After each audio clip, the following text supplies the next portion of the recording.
Three. Hey guys, this is David Levno from A Touch Above Painting and Handyman Service, 419-217-9689.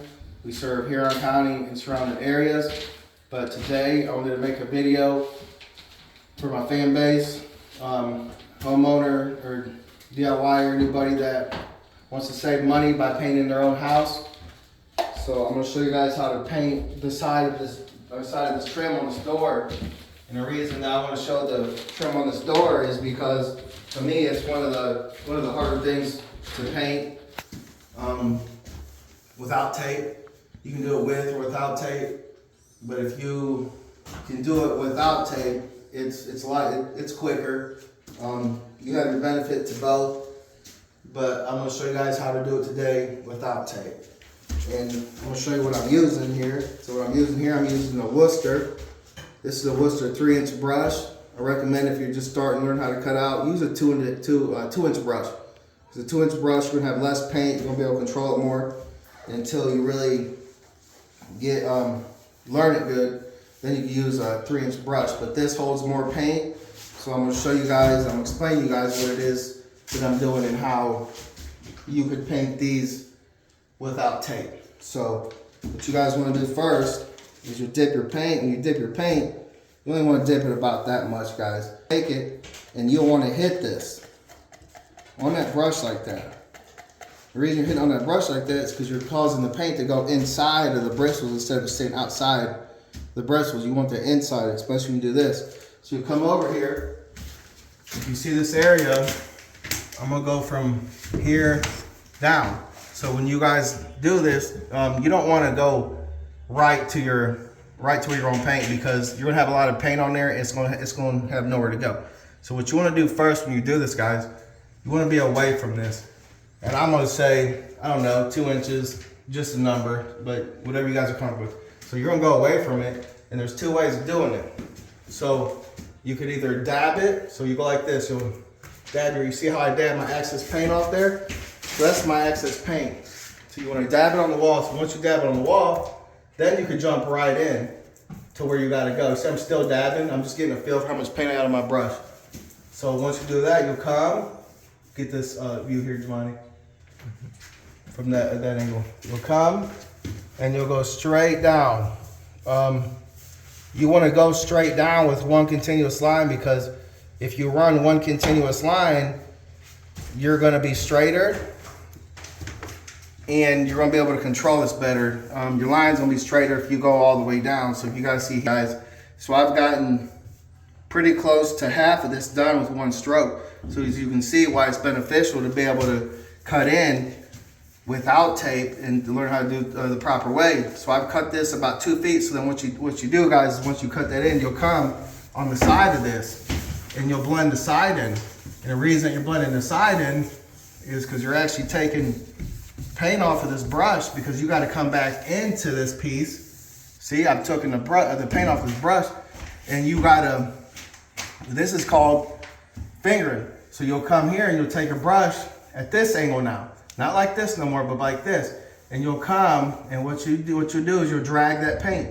You'll get as close as you can to that trim without actually touching it or recutting it. You can go about an 1/8 inch away from your original cut line. Because this don't have to be precise. Your first cut is your precise one. This is just to straighten out your line even further. And if you have any thick paint on the sides, like prevailing lines, it really takes them down and it turns this into a straight line, smooth line all the way down. So once you figure it in, you'll come, so like over here, I'll finish this, and I'll get that going. So I'll come around here, so there's a plug in my way, so I'll just go ahead and cut this plug in.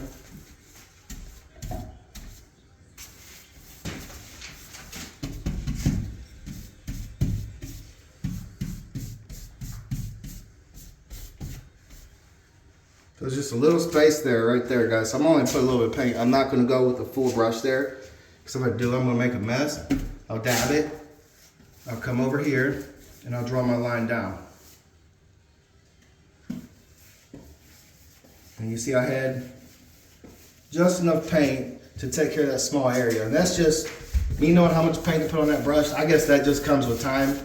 But it's simple. You just put barely enough on there just to get you past this part here. So once you're past this part here, I'll come down and I'll cut the rest of this in. See, we put tape on the baseboards, but I don't ever put tape on the sides of the doors because I find it faster to cut it by hand. Okay guys, so watch this line. Try to get it from this angle over here if you can.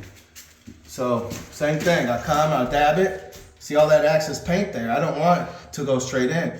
So I'll dab it and I'll know about where I need to be. So after you dab your paint, then you'll come, dab it a couple more times, and then you'll make your way down.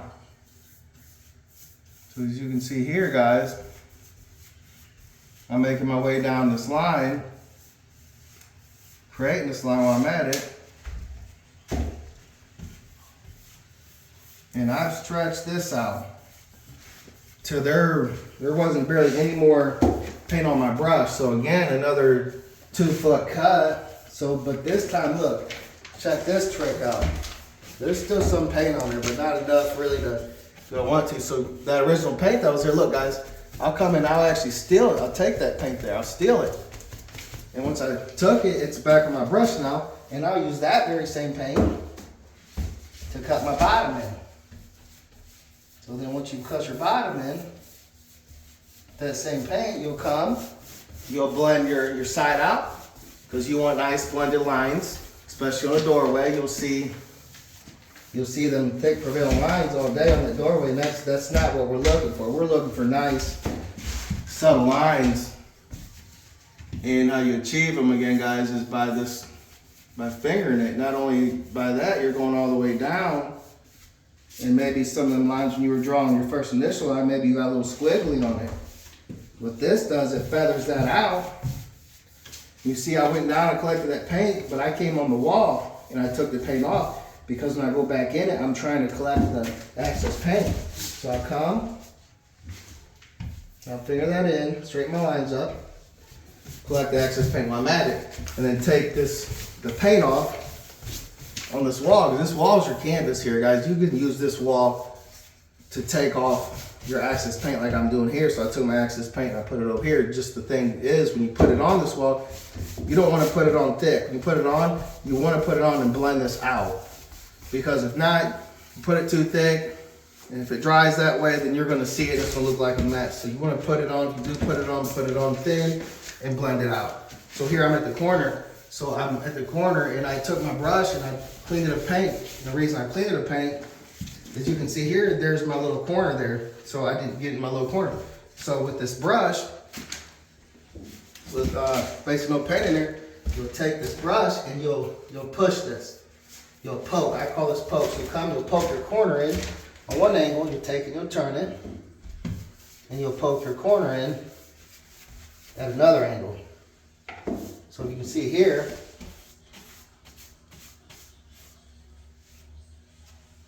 go ahead and take a look at this line, guys. You can see here, my corner on the bottom is perfect. And I was able to get that corner that way because I took the paint off my brush, using the wall as my canvas, and I poked in that corner. But there it is, guys.